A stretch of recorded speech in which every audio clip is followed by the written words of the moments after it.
Okay, welcome. We're going to try to record me solving problem, what I think is problem 8.17 in the notes. It's a bit thicker. Uh, so this is a classical problem here where we start with a spot at 120 and then we have both a put and a call uh, at a strike that is 110 and maturity t equal 1. The put price is 10 and the call price is actually 5.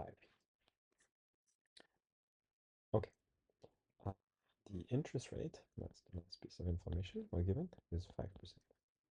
So the first thing is we need to figure out the price of forward and prepaid.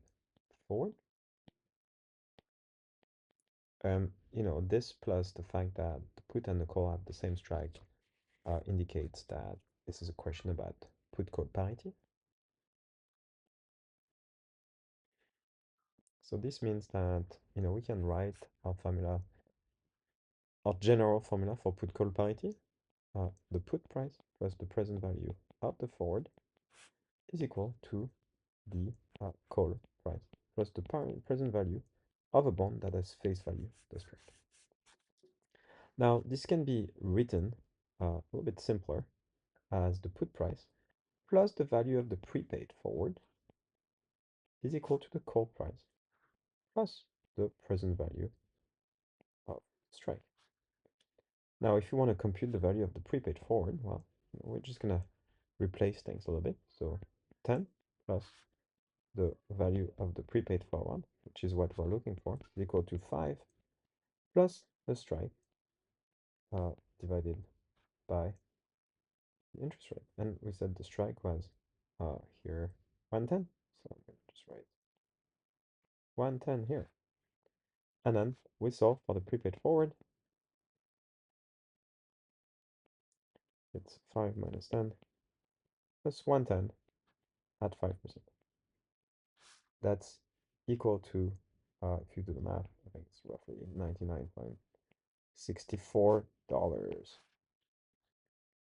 Okay, so we have answered the first question of the prepaid forward. Let's move on to the second one of the forward.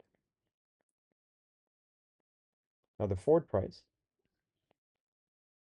remember, is essentially equal to the future value of the prepaid forward. So I refer you to your notes on the first part of forward contract, because a forward contract you only pay at the end. So the forward is the future value of the prepaid forward because you pay later, so you have to pay a little bit more. So here, that's equal to exponential 0.05 times 99.64, and that comes to be roughly 104.7. Okay. Okay, so that was actually fairly nice. Now we need to figure out the dividend. So here again, we're gonna use a kind of classic formula that the prepaid forward links the dividend to the spot price today, right? So that's the spot times exponential minus delta cap t.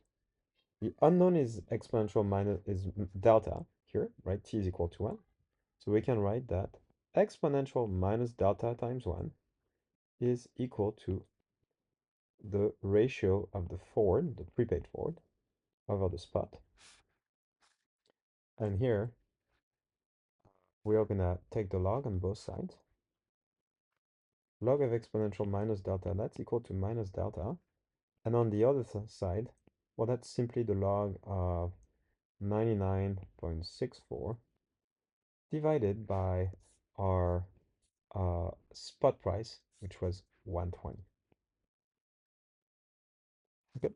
And you conclude and find that delta is 18%, roughly. Okay. So here, a little bit of algebra, but I think reasonable. Now, we are told that there is essentially a forward on the market that trades at 110. Now we found that the value of the forward is 1.104 according to put call parity. So there's definitely an arbitrage here. And the arbitrage is, well, we're going to short the market forward. It's expensive. And we're going to go long the put call parity forward, if you will. Remember, put call parity, it's call minus put plus present value of the strike ends up being the present value of the forward. So if we go long that, that says that we go long the call, short the put, right? It's minus the put, short the put, and then long the bond.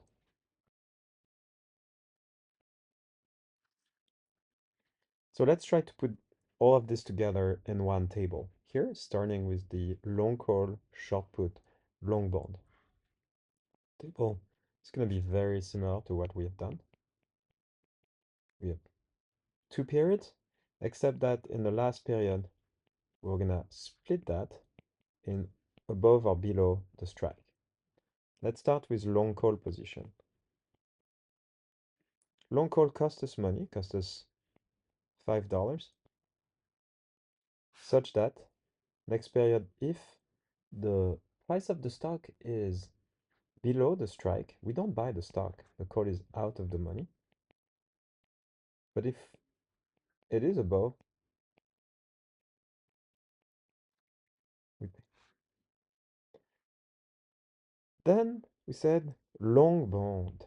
So long bond, it's buying a bond whose face value is always equal to the strike, no matter what. That's going to cost us, well, the present value of the strike, which is minus 110, divided by the discount rate, 5% for 1 year. That turns out to be, actually, we're going to keep that here. I don't have the number. We'll add everything at the end. And then short put. So short put, we sell the put. So we're going to make money here. We're going to make plus $10 from selling the put. But that means that next period, when the stock price is low, someone has the right to sell to me the stock at 110. So that means that I'm going to be on the hook for spending $110 and receiving a stock that's worth a lot less than that. So here, the put would be in the money, so I lose money. I provide insurance. Okay, so if we add all this, what do we have? Here, essentially, I have plus 110 minus 110 plus S cap T, that's plus S cap T. And here, ST minus 110 plus 110, that's also plus S cap. And here I have minus 5 plus 10 minus 110 discounted. And this, if you do the math, that's roughly equal to, well, let's see. Yeah, minus 99.635. Thank you, Apple. That's what I have to.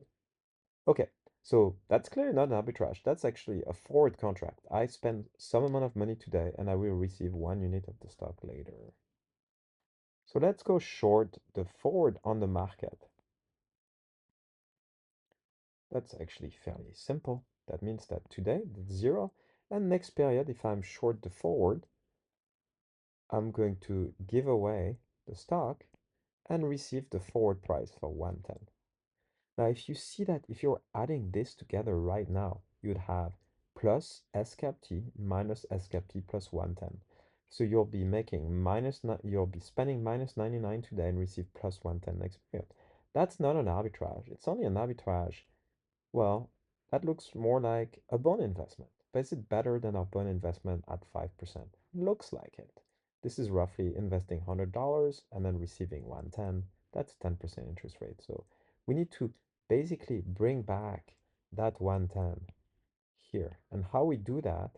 Well, we do that by borrowing money such that we repay 110 here, and today we receive, well, we receive basically 110 in present value, which is roughly 104.635. Now, if I start adding all this, here you see we have s cap t minus s cap t plus 110 minus 110. That's 0. Add it here. Here I have minus 99.635 plus 0 plus 104.635. Turns out that the result is actually exactly plus $5. So by doing that strategy, right, overall, long call, long bond, short put, so 3 legs of my put call parity, and then the second leg of the forward, I essentially have a profit of $5 today and $0 next period. And that is indeed an arbitrage. So, yay. Hope that was helpful. Let me know if you have questions.